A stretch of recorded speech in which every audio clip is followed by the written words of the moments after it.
Welcome to Clarity of Concept. Let us continue with the Marathas and Third Battle of Panipat in this video. We had covered till 1746 in earlier videos. In previous video, we studied the decline of Mughals and rise of regional powers after 1707. In next three videos, we are covering from 1746 to 1764. That includes all game-changing battles of modern Indian history. In this period, there are three different struggles in three different parts of Indian subcontinent. In South, English and French rivalry results in Carnatic wars. In Eastern India, British fight with Indian rulers in Battle of Plassey and Battle of Buxar. In Western and Northern India, Marathas fight with Ahmad Shah Abdali in a decisive Third Battle of Panipat. All these wars are a turning point in modern Indian history. In this video, we shall study Western and Northern India. It starts as back as 1630 since the birth of Shivaji. Marathas rise and expand and face the Afghan invader Ahmad Shah Abdali in Third Battle of Panipat. Before we begin, join our Telegram channel and follow us on Instagram. Links are given below. Our website clarityofconcept.com contains notes and quizzes on our videos. Let us start from the beginning of Marathas. Before the rise of Maratha Empire, the Deccan region, particularly present-day Maharashtra, was under control of the Bijapur Sultanate. This area later became a strategic interest for the Mughal Empire.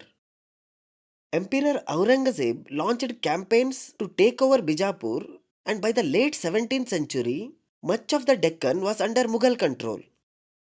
Shivaji Bhosle, the founder of the Maratha Empire, was born in Shivaneri Fort in 1630. His father, Shahaji Bhosle, served as a general under the Bijapur Sultanate. Shahaji managed territories for both the Mughals and Bijapur, exposing Shivaji to regional politics from a young age. Jijabai, Shivaji's mother, played an important role in his upbringing. She was deeply religious and instilled in Shivaji a sense of pride in Hindavi Swarajya, self-rule for native people. Her influence was crucial in shaping Shivaji's aspirations for an independent kingdom. Shivaji grew up during a time of constant conflict between the Mughals and Deccan Sultanates. The local population faced heavy taxes and oppression. He was influenced by the Bhakti movement, which emphasized devotion and equality, and by Samarth Ramadas, whose teachings reinforced Shivaji's belief in righteous rule. Dadaji Kondadev, a trusted aide of Shahaji, acted as Shivaji's mentor and taught him warfare, administration, and statecraft. With these influences and his mother's vision, Shivaji took his first significant step in 1645 at the age of 15 by capturing Torana Fort, located in present-day Pune district of Maharashtra. The fort was under the control of the Bijapur Sultanate. Shivaji used strategy and persuasion to take control of the fort. During the capture, Shivaji found a hidden treasure, which he used to strengthen his army and fortify his position. The victory at Torna was a major morale boost. After winning, Shivaji renamed the fort Prachandgarh and expanded his influence. He was supported by loyal companions like Tanaji Malusare and Yesaji Kank, who played key roles in the campaign. The capture of Torna marked the start of Shivaji's expansion, setting the foundation for the Maratha Empire and his vision of Swarajya, an independent kingdom. From 1645 to 1660, Shivaji focused on consolidating power and expanding his territory, primarily against the Bijapur Sultanate and the Mughals. After Torna, his next target was Rajgarh Fort, originally known as Murumbdev, which he captured in 1648 and renamed as Rajgarh. Rajgarh, located in present-day Pune district, became his capital and the hub of his military activities. Shivaji also took over Chakan Fort, further solidifying his hold on the area. He used guerrilla warfare, a tactic initially developed by Malik Ambar, a Siddhi military leader who used it effectively against the Mughals in the Deccan. Shivaji refined these tactics to suit the terrain of the Western Ghats. Guerrilla warfare relied on swift surprise attacks and quick retreats, making it difficult for larger armies to respond. The Marathas' familiarity with the terrain allowed them to move efficiently, while the enemy forces struggled to adapt. In 1656, Shivaji constructed Pratapgarh Fort near Mahabaleshwar, present-day Satara district. This fort became the site of the famous encounter with Afzal Khan of the Bijapur Sultanate in 1659. Afzal Khan was sent to subdue Shivaji and lured him to a meeting under the guise of negotiation.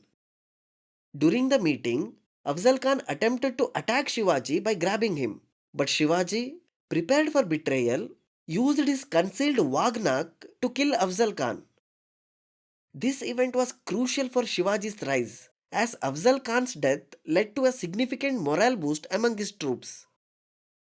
After defeating Afzal Khan, Shivaji captured Panhala Fort in 1659, located in present-day Kolhapur district. Panhala was crucial for controlling routes between Bijapur and the coast. During the retreat from Panhala in 1660, Shivaji was pursued by Bijapur forces. At Pavankind, Baji Prabhu Deshpande made a heroic last stand, sacrificing his life to ensure Shivaji's safe escape. This sacrifice became legendary for Maratha bravery and loyalty. Between 1660 and 1674, Shivaji continued to expand his territory. In 1665, Aurangzeb sent Jai Singh I to subdue Shivaji. Jai Singh defeated Shivaji and forced him to sign the Treaty of Purandar. As per the treaty, Shivaji had to cede 23 forts to the Mughals and agreed to become a Mughal vassal. He agreed to these terms as a strategic compromise to buy time and safeguard his kingdom. After the treaty, Shivaji visited Aurangzeb's court in Agra in 1666. There, he felt insulted by his treatment and was placed under house arrest. Shivaji managed to escape by disguising himself and hiding in large baskets used to carry sweets. After his escape, Shivaji began reclaiming lost territories. By 1670, he had recaptured most of the forts he had ceded under the Treaty of Purandar. In 1670, Shivaji recaptured Kondana fort from the Mughals. During this battle, Tanaji Malusare lost his life. In honor of Tanaji's sacrifice, Shivaji renamed the fort Sinnagadh. In 1674, Shivaji was formally crowned as Chatrapati at Raigad Fort, located in present-day Raigad district, Maharashtra. The coronation was significant as it marked Shivaji's recognition as an independent sovereign ruler. The ceremony included special provisions such as the presence of Gaga Bhatt, a respected Brahmin from Varanasi, who oversaw the rituals. Shivaji took the title of Chatrapati and emphasized the concept of Hindavi Swarajya. He also introduced his own coins to mark his sovereignty in 1674 after his coronation. These coins included the Shivarai, a copper coin, and the Hon, a gold coin, both carrying inscriptions that highlighted his authority. He introduced coins with his name to signify his sovereignty. Shivaji's administrative policies were notable for their focus on welfare and efficiency. He abolished the Jagirdari system and introduced the Rayatwari system, which allowed revenue collection directly from the peasants, thus reducing exploitation by intermediaries. In 1674, Shivaji introduced the Ashtapradhan system, a council of 8 ministers that helped in efficient governance. The council included positions such as the Peshwa, who was a prime minister, Amatya, who was a finance minister, and Sachiv, a secretary. These ministers were entrusted with important roles in administration, and their collective efforts strengthened the Maratha Empire. The first Peshwa, Moropan Trimbak Pingle, was an integral part of this council and helped establish the administrative framework for the Maratha Empire. Shivaji's religious outlook was inclusive. He respected all religions and ensured that his soldiers did not harm mosques or non-combatants during campaigns. He gave protection to Muslim women and children and appointed Muslims in his administration, reflecting his secular policies. Shivaji passed away in 1680 at Raigad Fort after falling ill. Before his death, there were issues of succession between his sons, Sambhaji and Rajaram. Eventually, a compromise was reached and Sambhaji succeeded him. Shivaji's death marked the end of an era, but his legacy continued through the Maratha resistance against the Mughals led by his successors. From 1680 to 1689, Sambhaji faced challenges from both the Mughal Empire and internal conflicts. He was captured by Aurangzeb in 1689. After being tortured, Sambhaji was executed by the Mughals. His brutal execution served as a rallying point for the Marathas, inspiring the next generation to continue resisting Mughal oppression. From 1689 to 1713, the Maratha Empire faced turbulent times. After Sambhaji's death, Rajaram, Shivaji's younger son, ascended the throne. Rajaram fled to Jinji Fort in Tamil Nadu to avoid capture by the Mughals. From 1689 to 1700, Jinji Fort served as the base for Maratha resistance against the Mughals. Rajaram continued guerrilla warfare, keeping the Mughal forces engaged. He was supported by commanders like Santaji Ghorpade and Dhanaji Jadhav, who led successful raids against Mughal camps, weakening their control in the Deccan. Rajaram died in 1700 and his widow, Tarabai, took charge as the regent for their young son, Shivaji II. Tarabai was a formidable leader who continued the fight against the Mughals from 1700 to 1707. She effectively managed the Maratha forces and maintained resistance until Aurangzeb's death in 1707, which marked a turning point. The Mughal Empire began to weaken. The Marathas regained lost territories. In 1707, after Aurangzeb's death, Shahu, the son of Sambhaji, was released by the Mughals. This led to a succession struggle between Shahu and Tarabai.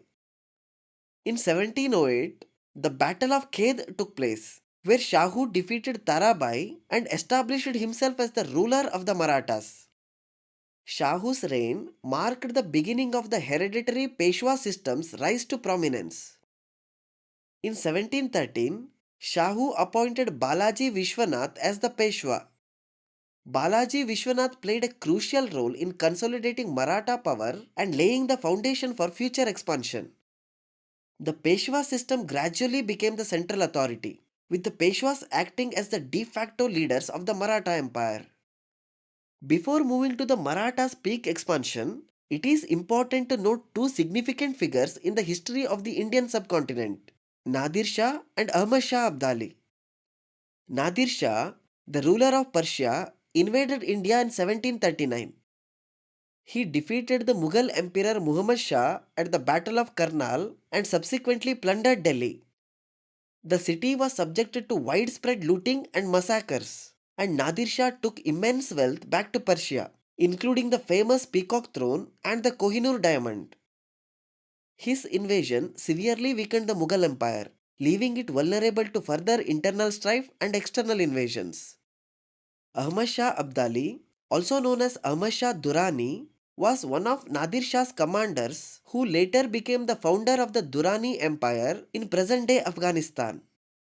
Abdali invaded India multiple times between 1748 and 1761, aiming to exploit the weakened Mughal Empire and assert control over northern India. His invasions, particularly his role in the Third Battle of Panipat in 1761, had a profound impact on the Indian subcontinent's political landscape. Let us get back to Marathas. From 1713 to 1761, the Marathas rose to their peak power. Balaji Vishwanath stabilized the administration and secured alliances with various chiefs, laying the groundwork for further expansion. He introduced a system of confederacy where different Maratha chieftains, such as the Holkars, Sindhyas, Bhosles, and Gayakwads were given regional authority. In 1720, Balaji Vishwanath's son Baji Rao I became Peshwa. Under his leadership, the Marathas expanded northwards, challenging the Mughals in Malwa and even reaching Delhi. In 1737, Baji Rao I defeated Mughal forces near Delhi and installed a puppet ruler, further asserting Maratha dominance in the north. Raghunath Rao, the brother of Balaji Baji Rao, led successful expeditions into Punjab. In 1757, the Marathas captured Delhi and moved further into Punjab, reaching Peshawar by 1758. This expansion brought the Marathas into conflict with Ahmad Shah Abdali, who saw Maratha influence in the north as a direct threat to his power. Abdali and other northern powers, including Rohilla chieftain Najib ud Dawla and Shuja ud Dawla of Awadh, and many Rohilla Afghans, sought to curb Maratha influence. The Rajput rulers were also wary of Maratha expansion. Their reluctance stemmed from previous Maratha incursions into Rajasthan and their long standing alliance with the Mughals.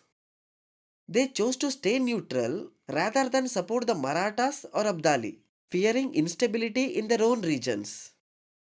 Maratha efforts to forge alliances with these regional powers largely failed, leaving them without significant allies. By 1760, tensions had escalated, setting the stage for the Third Battle of Panipat in 1761. This decisive confrontation would mark a significant shift in the power dynamics of the Indian subcontinent. In late 1760, the Marathas led by Sadashivrao Bhau were sent ahead to confront Ahmad Shah Abdali and secure the north. Sadashivrao Bhau was a cousin of Peshwa Balaji Baji Rao and a key military commander of the Marathas. He was accompanied by Vishwas Rao, the young son of Peshwa Balaji Baji Rao, who was also part of the campaign.